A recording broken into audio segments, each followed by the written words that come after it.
আসসালামু আলাইকুম প্রিয় শিক্ষার্থীরা। আজকে আমরা শুধু স্পেসিফিক ভাবে ভার্সিটি অ্যাডমিশন প্রিপারেশন নিয়ে কথা বলবো এবং ভার্সিটি অ্যাডমিশন প্রিপারেশন কিভাবে নিলে তুমি খুব সহজে এবং সাকসেসফুলি একটা ভার্সিটিতে চান্স পাবা, সেই বিষয়টি নিয়ে আমরা আলোচনা করার চেষ্টা করবো। ইনশাআল্লাহ ভিডিওটি মনোযোগ সহকারে শেষ পর্যন্ত দেখার চেষ্টা করবা।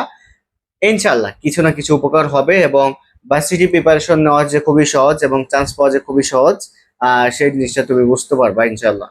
দেখো, তোমাকে হচ্ছে তুমি যখন ফিক্স করে ফেলছো গোল যে না আমি ভার্সিটিতে চান্স পেতে চাই বা আমার স্বপ্ন ঢাকা বিশ্ববিদ্যালয়, তাহলে তোমার প্রিপারেশন নেওয়াটা কিভাবে উচিত। দেখো, ভার্সিটি মূলত আমি বলি এখানে কয়েকটি কিছু জিনিস তোমাকে জানতে হবে যে ভার্সিটিতে সাধারণত বিগত বছরের প্রশ্নগুলো রিপিট করে। 20 থেকে 30% প্রশ্ন ভার্সিটি ওয়াইজ ডিফার করে, 20 থেকে 30% কোশ্চেন রিপিট করে। এই জন্য তোমাকে যে কাজটা করতে হবে যে বিগত 10 থেকে 15 বছরের প্রশ্ন, বিগত 10 থেকে 15 বছরের প্রশ্ন ব্যাংক তোমাকে নিতে হবে, বা যে কোনো প্রশ্ন ব্যাংক একটা নিবা যেখানে প্রায় প্রায় প্রতিটা প্রশ্ন ব্যাংকে বিগত 10 থেকে 15 বছরের প্রশ্ন আছে, বিগত 10 থেকে 15 বছরের প্রশ্ন আছে, সেই প্রশ্নগুলো পড়বা। এখন পড়ার সময় কি মুখস্থ করবা না কিভাবে পড়বা আমি বলি। পড়ার সময় যে কাজটা করবা, প্রশ্ন যখন পড়বা সেই প্রশ্নগুলো কোন টপিক গুলো থেকে ধরছে সেই টপিকটা আইডেন্টিফাই করবা প্রতিটা অধ্যায় থেকে, এবং সেই টপিক যে যে তুমি বইটা নিবা, প্রশ্ন ব্যাংকটা বা বইটা নিবা পড়ার জন্য, সে বইয়ে দেখবা যে প্রশ্নটা আছে সে প্রশ্নের নিচে এক্সপ্লেন দেওয়া আছে, এক্সপ্লেনেশন দেওয়া আছে যে সে প্রশ্নটা উত্তর কেন এটা হলো, সে এক্সপ্লেনেশন সহকারেই পড়বা। এতে কি হবে, তুমি প্রশ্নটা বুঝলা যে হ্যাঁ এই প্রশ্নটা উত্তর এটা এবং এটা, এবং পরবর্তীতে কোশ্চিনটা যদি কোনোভাবে ঘুরায় দেয় তাহলে তুমি উত্তরটা করতে পারবে।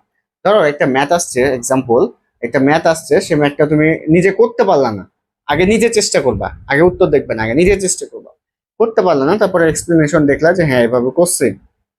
তো এক্সপ্লেনেশন দেখার পরে হ্যাঁ হ্যাঁ জিনিসটা এভাবে করছে, এবার তুমি আবার না দেখে ওই প্রশ্নটা করবা, আত্মীয় না দেখে প্রশ্নটা আবার করবা।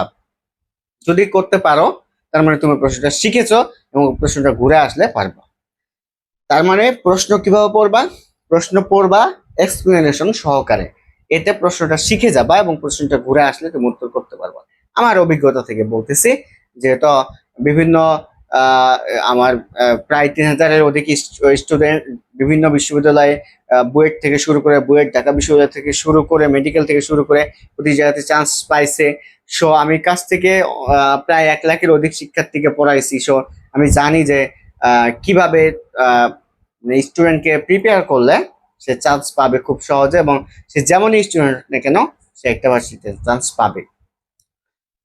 তাহলে প্রশ্ন কিভাবে পড়বা সেই জিনিসটা বুঝতে পারছো, এটা প্রতিটা সাবজেক্টের ক্ষেত্রে, এবং প্রতিটা অধ্যায়ের পেছনে এমসিকিউ গুলো খুব গুরুত্ব সহকারে পড়বা। আর তোমার হচ্ছে আরেকটা জিনিস অবলম্বন করতে হবে যে ধরো তুমি একটা অধ্যায় সুন্দর করে পড়ছো, তোমার কাছে যে হ্যান্ড নোট আছে বা যার কাছে পড়ো তার শর্ট নোট সুন্দর করে পড়ছো, গুছিয়ে সুন্দর করে পড়ার পরে তুমি সলভ করবা। সলভ করার সময় ডেকে ডেকে সলভ করবা, ঢেকে ঢেকে, যে একটা প্রশ্ন ঢেকে ঢেকে সলভ করবা। করার পরে তুমি যে প্রশ্নগুলো মানে পারো কিন্তু কনফিউজ ভুল হয়েছে, সে প্রশ্নগুলো সবুজ দাগ দিয়ে দেখাবা, সবুজ কালি দিয়ে দেখাবা। এবং যে প্রশ্নগুলো মনে হচ্ছে খুবই কঠিন দেখোনি বা খুবই কঠিন আরেকবার না দেখলে পারবো না, সেগুলো লাল কালি দিয়ে দাগ করবা। করার পরে একটা অধ্যায় 2বার করে পড়বা। যখন একবার পড়ার পরে এই যে সবুজের লাল কালি হয়ে গেল, তখন তুমি আবার অধ্যায় শেষে আবার সলভ করবা। করার পরে 2বার সলভ করলে মোটামুটি একটা অধ্যায় সুন্দরভাবে শেষ হয়ে যাবে আশা করি। আমি এভাবেই সলভ করছিলাম বা আমার স্টুডেন্টও এভাবেই সলভ করতে বলে। তো সলভ করার পরে যখন 2বার করে সলভ হয়ে গেল, তখন সেই অধ্যায় শেষে একটা পরীক্ষা দিবা। সে পরীক্ষাটা তোমার কাছে যে টেস্ট পেপার থাকবে, সেই টেস্ট পেপার যদি থাকে তাহলে সেলফ টেস্ট নামক 15-20টা কোশ্চেন থাকবে, সেটা সলভ করতে পারো, অথবা তোমরা আমাদের ফ্রি পরীক্ষা গ্রুপে যুক্ত হয়ে যেতে পারো। আমি ফ্রি পরীক্ষার লিঙ্কটা কমেন্ট বক্সে দিয়ে দেবো, তো বা ডেসক্রিপশন বক্সে দিয়ে দেবো, সেখান থেকে টেলিগ্রামে যুক্ত হয়ে গিয়ে আমার অধ্যায় ভিত্তিক ফ্রি পরীক্ষা তোমাদের অ্যাক্সেস দেওয়া আছে। অধ্যায় ভিত্তিক ফ্রি পরীক্ষাগুলো তোমরা দিতে পারো। এভাবে শেষ করার পরে অধ্যায় ভিত্তিক ফ্রি পরীক্ষা দেওয়ার পরে কত মার্ক পাচ্ছ সেটা আইডেন্টিফাই করবা। আরেকটা বিষয় বলে, তুমি কত মার্ক পাচ্ছ সেটা ডাজন্ট ম্যাটার। তোমার ম্যাটার হচ্ছে তুমি কয়টা ভুল করছো। ধরো 20-25 মার্কের পরীক্ষা, আমার পরীক্ষা হলো 25 থেকে 30 মার্কে।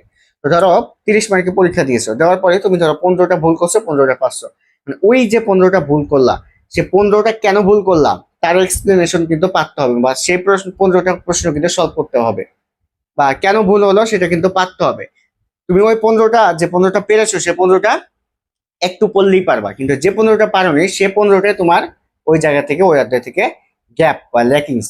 সো ওই 15টা কোশ্চেন তোমাকে কিন্তু রেখে দিলে হবে না, 15টা কোশ্চেন যে পারোনি সলভ করতে হবে, সলভ করতে হবে। এখন যদি তোমার কাছে ওরকম টেস্ট পেপার না থাকে, বা গাইডলাইন, বা বাসায় কোনো টিচার না থাকে যে সলভ করবা, তাহলে তুমি আমার পরীক্ষাগুলো দিতে পারো। সেখানে আমার প্রশ্ন উত্তর তুমি সাবমিট করার সাথে সাথে ওখানে টাইমিং সেট করা আছে, একটা কোশ্চেনে তোমরা 37 সেকেন্ড করে সময় পাবা। সেই 37 সেকেন্ড করেই টাইমিং সেট করা আছে। করার পরে তোমার উত্তর যখন সাবমিট করবা, কত স্কোর পাইছো সেটা পেয়ে যাবা, কয়টা নেগেটিভ মার্ক গেছে সেটাও পেয়ে যাওয়া। পরে যেটি ভুল হয়েছে সে, যে মানে প্রতিটা 30টা কোশ্চেনের, প্রায় 30টা কোশ্চেনেরই এক্সপ্লেনেশন দেওয়া আছে, যে এই কোশ্চেনটা উত্তর কেন এটা হলো, কেন এটা হলো, এবং এটা কিভাবে সলভ করতে হবে এটা দেওয়া আছে।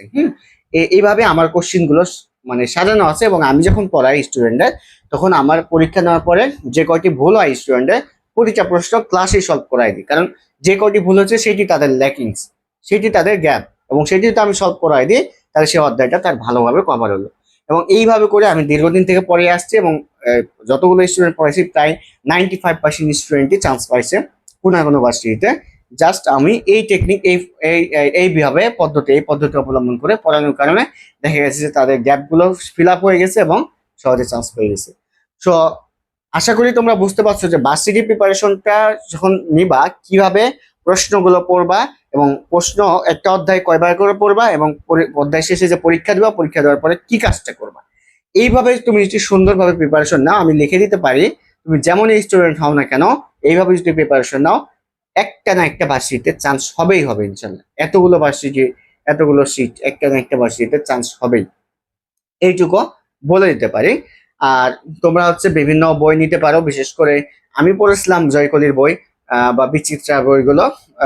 তার পাশাপাশি রয়েছে অ্যাসপেক্ট সিরিজের বই, আরো বিভিন্ন প্রকাশনীর বই রয়েছে। তোমরা যে কোনো বই নিয়ে সলভ করতে পারো। পরীক্ষা শেষ হয়ে গেলে তোমরা শুরু করে দাও প্রিপারেশন। যারা ভার্সিটি প্রিপারেশন নিবা তারা এইভাবে প্রিপারেশন নাও, খুব ভালো একটা ফলাফল আসবে ইনশাল্লাহ। এবং এটা হচ্ছে আমার দীর্ঘদিনের পড়ানোর অভিজ্ঞতা থেকে, এতগুলো স্টুডেন্ট চান্স পাওয়ার অভিজ্ঞতা থেকে আমি বলতেছি। আর পরবর্তীতে আমরা হচ্ছে মেডিকেল এবং ইঞ্জিনিয়ারিং প্রিপারেশনের ভিডিও নিয়ে হাজির হবো ইনশাল্লাহ। তো তুমি ভালো থাকো, এবং কি চাও, বা তোমরা কোনো বিষয়ে আপডেট চাও কিনা, বা কোনো বিষয়ে ক্লাস চাও কিনা, অবশ্যই কমেন্টে জানাবা। আমি ক্লাস দেওয়ার চেষ্টা করবো ফ্রিতে, এবং আমার ইউটিউব চ্যানেলে ফ্রিতে ক্লাস আছে, অ্যাডমিশন ক্লাস, অনেকগুলো ক্লাস আছে, তোমরা দেখে নিতে পারো। ইউটিউব চ্যানেল নাম হচ্ছে এসএ কোর্স। আমি ডেসক্রিপশন বক্সে বা কমেন্ট বক্সে আমার ইউটিউব চ্যানেলের লিঙ্ক, বা হচ্ছে আমি হচ্ছে ইউটিউব চ্যানেলের নামটা লিখে দেবো, তোমরা দেখে নিতে পারো। তো পরবর্তী ভিডিও আসা পর্যন্ত সবাই ভালো থাকো, সুস্থ থাকো, সবার জন্য শুভকামনা রইলো। দেখা হবে ইনশাল্লাহ বিজয়ে কোনো এক ক্যাম্পাসে। আসসালামু আলাইকুম, আল্লাহ হাফিজ।